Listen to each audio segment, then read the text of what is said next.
આથી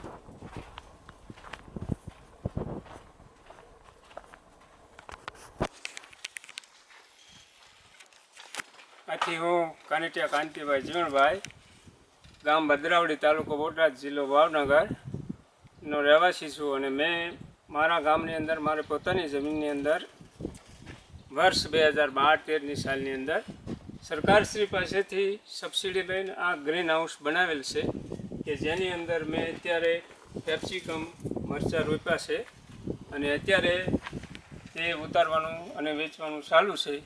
અને આ ગ્રીન હાઉસ બનાવવાથી મને ખૂબ જ ફાયદો થયેલ છે. ઓછી મહેનતે ઝાઝુ વળતર મળે છે અને ખેતી કરવાની બહુ જ મજા આવે છે. થોડા પાણીએ ઉત્પાદન ઘણું મળે છે. અને બીજું કે હું આજથી પ્રતિજ્ઞા કરું છું કે હું આ ગ્રીન હાઉસને કાયમ માટે જાળવી રાખીશ અને કોઈ પણ અધિકારી આવે તો એને તપાસ કરવા આપીશ. કોઈ પણ જોવા આવે તો એને જોવા દઈશ.